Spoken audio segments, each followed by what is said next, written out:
আমার ধারণা আপনারা মোটামুটি সবাই স্বীকার করবেন যে এই যাবৎকালে আমাদের জীবদ্দশায় দেশের বিভিন্ন রাজনৈতিক দল তাদের যার যার অবস্থান, কখনো আওয়ামী লীগের অবস্থান ভালো হয়েছে, কখনো বিএনপির অবস্থান ভালো হয়েছে, এই দুটি আমরা দেখেছি, কখনো বা জাতীয় পার্টির অবস্থান ভালো হয়েছে। কিন্তু আমি মনে করি যে জামাতে ইসলাম নামে যে দলটা আছে সেই দলটার সবচেয়ে ভালো সময় আমার বিবেচনায় এখন চলছে। এতটা ভালো অবস্থানে তারা কখনোই ছিল না। কেউ কেউ হয়তো বলবেন, কেন 2001-এ যখন বিএনপি ক্ষমতায় গেল তখন তো জামাতের 2জন মন্ত্রীও ছিল, তারা ক্ষমতার শেয়ারে ছিল, ক্ষমতার তারা ছিটে ফোটা স্পর্শ পেয়েছে। কিন্তু তারা এককভাবে ক্ষমতায় যেতে পারবে অথবা যারা ক্ষমতায় যাবে তাদের মধ্যে প্রধান দল হিসেবে জামাত থাকবে, যে জোটের মাধ্যমে যারা যাবে ক্ষমতায় সেই জোটের প্রধান দল হিসেবে জামাত থাকবে, এমন কোনো সম্ভাবনা আমি অন্তত পক্ষে আমার জীবিতকালে দেখিনি। কিন্তু তেমনই একটা সম্ভাবনা এই সময়ে কেন যেন অনেকে ভাবছেন যে বোধহয় জামাত পেয়েছে।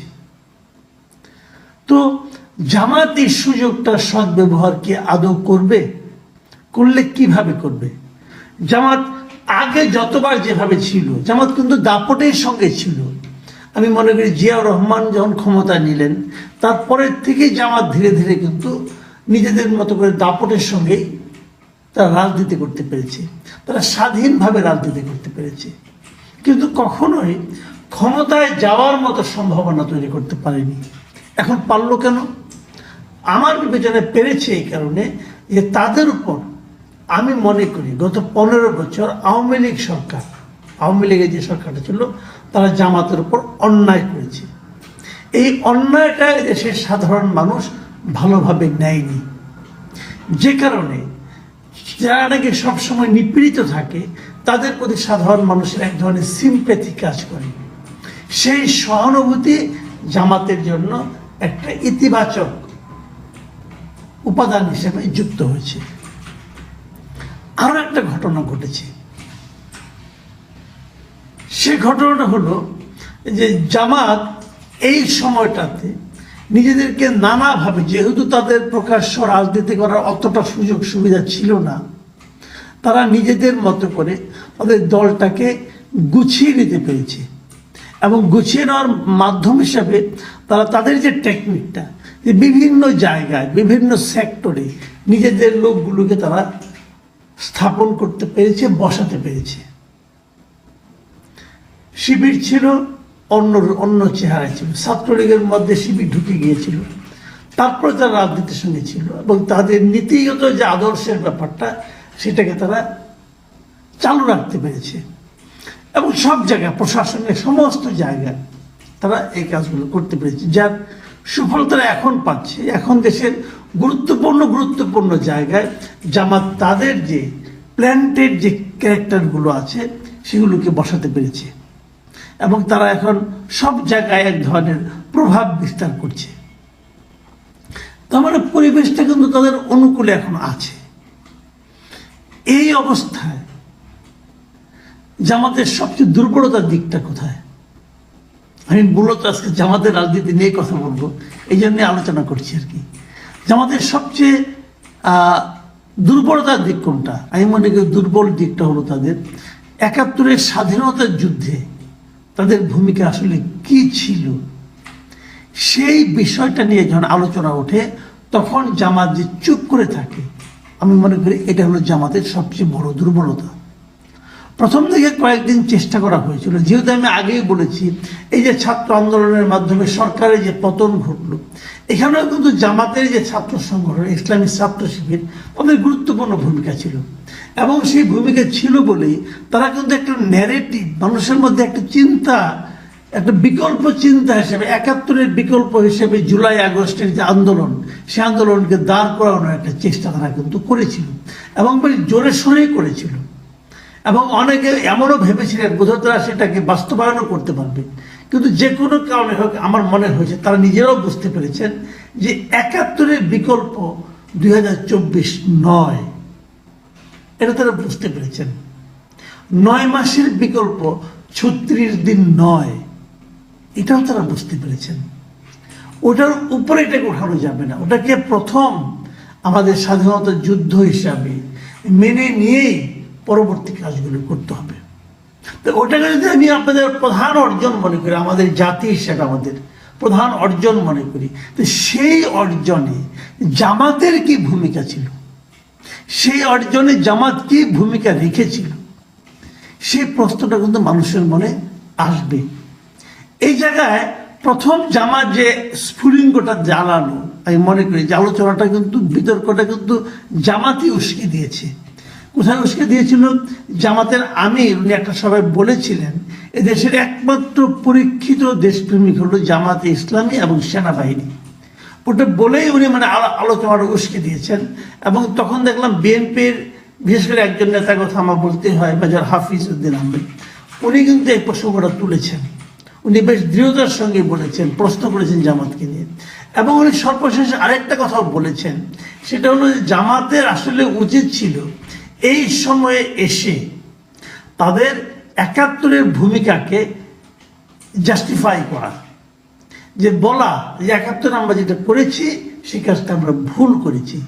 কিন্তু তা না করে জামাত যেটা করছে, তারা ৭১-এর ভূমিকাটাকে গ্লোরিফাই করার চেষ্টা করছে, বলার চেষ্টা করছে যে ৭১ আমরা যা করেছি ঠিক করেছি।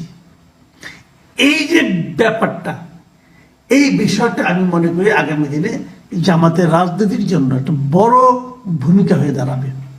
আজকে দেখলাম যে মানবজমিন পত্রিকা একটা রিপোর্ট করেছে, রিপোর্টটার শিরোনাম এ ধরনের, ৭১ প্রশ্নে জামায়াতের নতুন আলোচনা, আসতে পারে সিদ্ধান্ত। এটা আসলে অনেকদিন ধরেই চলছিল যে ৭১-এর ভূমিকাটা নিয়ে জামাত কিছু একটা বলবে, আত্মসমালোচনা করবে অথবা জনগণের কাছে ক্ষমা চাইবে। এটা অনেক আগে থেকে কিন্তু এরকম একটা প্রক্রিয়া চলছিল। ওই জামাতের একজন আইনজীবী ছিলেন ব্যারিস্টার রাজ্জাক আলী, উনি তো সরাসরি এটা বলতেন যে আমাদের উচিত এই ৭১-এর ভূমিকাটাকে আমাদের ভুলটা স্বীকার করে নেওয়া। কিন্তু ওই সময় জামাতের যারা নাকি শীর্ষস্থানীয় নেতা ছিলেন, ওনারা সেটা কখনোই করতে চাননি। ওনারা গর্তমি করেছেন, কারণও আছে, কারণ ওনারা ওই ভূমিকা তো ছিলেন, খারাপ ভূমিকা ওনারাই ছিল, ওই ব্যক্তি হিসেবে ওনারাই ছিলেন। কিন্তু জামাত এখন যারা করেন, এমনকি জামাতের বর্তমান যিনি আমির, ওনারাও তো ৭১-এর বয়স, উনি নাবালক ছিলেন, উনি নিজেও বলেছেন আমি শিশু ছিলাম। তার মানে এখনকার যারা আছেন তারা কেউ কিন্তু ৭১-এর মুক্তিযুদ্ধের সঙ্গে জড়িত ছিলেন না, পক্ষে বিপক্ষে কোনো দিকেই ছিলেন না। তাহলে ওই সময় তার দল একটা ভুল করেছে, এটা স্বীকার করতে দ্বিধা কোথায়? সমস্যাটা হলো কি, আমাদের দেশটা এমন, এখানে কেউ নিজের অপরাধ, নিজের ভুল স্বীকার করতে চায় না।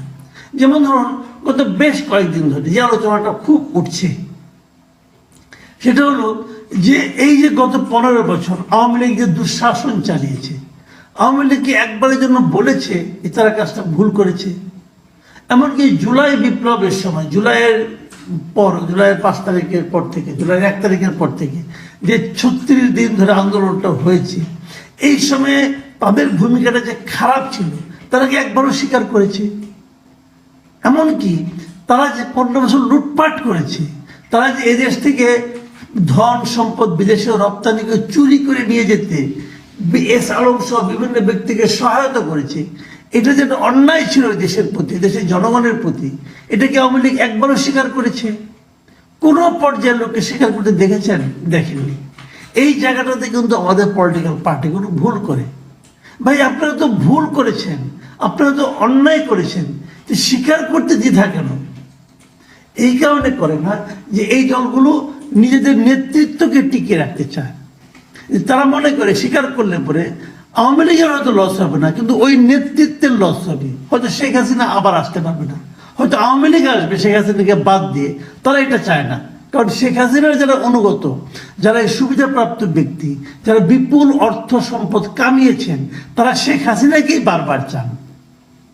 অনেককে বলতে শুনেছি আমরা, অনেক ব্যবসায়ীদের বলতে শুনেছি যে শেখ হাসিনা, প্রথমত শেখ হাসিনা, দ্বিতীয়ত শেখ হাসিনা, কেউ বলেছে সারা জীবন শেখ হাসিনা, মৃত্যুর আগ পর্যন্ত শেখ হাসিনা, মৃত্যুর পরেও শেখ হাসিনা।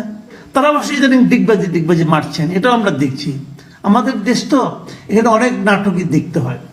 তো যা হোক, কিন্তু যতক্ষণ পর্যন্ত আপনি অপরাধটা আপনি স্বীকার না করবেন, ততক্ষণ পর্যন্ত আপনি যার প্রতি অপরাধ করেছেন, মানে জনগণের প্রতি অপরাধ করেছেন, জনগণ আপনাকে ক্ষমা করবে কেন? করবে না তো। আর স্বীকার করলে আপনার লসটা কোথায়? সারা দুনিয়ায় কিন্তু এরকম নিজেদের অপরাধ স্বীকার করার একটা ব্যবস্থা আছে, একটা রীতি আছে, আমাদের এখানে নেই। কিন্তু যেমন বিএনপিও কিন্তু একই জিনিস, আমি বিএনপি প্রসঙ্গটা বলে নিই। বিএনপিও কিন্তু 2001 থেকে 2007 পর্যন্ত 6 পর্যন্ত ওনারা যা করেছেন, এবং তত্ত্বাবধায়ক সরকারকে নষ্ট করার জন্য ওনারা যে সমস্ত মতলব করেছিলেন, যে সমস্ত মানে মতলবী পদক্ষেপ নিয়েছিলেন, সেগুলোর ব্যাপারে ওনাদের উচিত ছিল কিন্তু যে দুঃখ প্রকাশ করা, স্বীকার করা যে আমরা ওগুলো ভুল করেছি। সেটাও বিএনপিকে আমি করতে দেখি না, কিন্তু এটা করা উচিত। এটা করলে জনগণ খুশি হয়। বাংলাদেশের জনগণ কিন্তু ক্ষমা করে দিতে চায়, কিন্তু আপনি যদি ক্ষমাই না চান, তাহলে কিভাবে ক্ষমা করবে তারা? আমি মনে করি এই জায়গায় জামাতের একটা সুবর্ণ সুযোগ।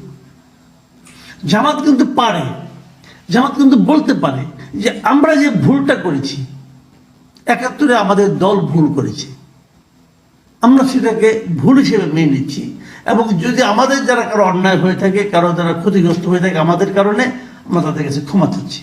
এতে জামাতের রাজনীতি আমি মনে করি উন্নত হবে। কিন্তু আমি কাউকে এখন বলতে দেখছি যে 71টাই আসলে খারাপ ছিল, 71টা ভারতের একটা ষড়যন্ত্র ছিল, ভারত চেয়েছিল পাকিস্তানকে ভাগ করতে, এই জন্য ভারত সেটা পেরেছে। এই সমস্ত কিন্তু বিতর্কিত বিষয়, কারণ এটা হতে পারে, আমি এটা কিন্তু একদম উড়িয়ে দিচ্ছি না। ভারতের যে ধরনের কোনো মতলব ছিল না আমি তা বলবো না, কিন্তু যদি ভারতের মতলবটা সঠিকও হয়ে থাকে, তারপরেও আমি বলবো যে পূর্ব পাকিস্তান এবং পশ্চিম পাকিস্তানের মধ্যে যে বৈষম্য ছিল, ওরা পশ্চিমারা যে আমাদের উপর নানা রকম শোষণ করতো, তার পুরোটাই তো মিথ্যা ছিল না। মিথ্যা হলে তো জনগণ মাঠে নামতো না। আপনি বিভ্রান্ত করে একটা জাতির একটা অংশকে বিভ্রান্ত করতে পারবেন, পুরো জাতিকে বিভ্রান্ত করা যায় না। তো এই জিনিসটা আপনাদেরকে বুঝতে হবে। আমি মনে করি জামাতের এটা একটা সুবর্ণ সুযোগ। জামাত যদি আমাদের রাজনীতিতে নিজেদেরকে গুরুত্বপূর্ণ রাখতে চায়, তাহলে আমি মনে করি জামাতের উচিত হবে মানে দ্রুততার সঙ্গে স্বীকার করে নেওয়া যে 71-এ আমরা ভুল করেছিলাম। যদি আপনি 71-এর ভুলটা স্বীকার করেন, তাহলে কিন্তু আপনি একমাত্র বর্তমান সময়ে প্রাসঙ্গিক রাজনীতি করতে পারবেন। তাহলে আপনারা ওই প্রশ্নটাও তুলতে পারবেন যে মানবতা বিরোধী অপরাধের নামে আপনাদের উপর যে ইনজাস্টিস করা হয়েছে, কেউ কেউ যে অপরাধী ছিলেন না তা না, ছিলেন, তাদের বিচার ঠিক আছে, কিন্তু অনেক কিন্তু বিচার করা হয়েছে যারা নাকি অপরাধী ছিলেন না, আসলে তাদের অপরাধ ছিল তারা জামাত কেন করে, অতএব তাদেরকে ফাঁসিতে ঝোলাতে হবে। এই কাজও তো হয়েছে দেশে, আওয়ামী লীগ সরকারই করেছে। তো এই পুরো বিষয়গুলো আমি মনে করি রিভিউ করা দরকার। আর এই সুযোগ জামাত শেষ পর্যন্ত নেবে নাকি তাদের সেই পুরনো রাজনীতিতেই থাকবে, এটা আগামী 2-1 দিনের মধ্যে হয়তো আমরা দেখতে পাবো। প্রিয় দর্শক, এখন এ পর্যন্তই। আল্লাহ হাফিজ।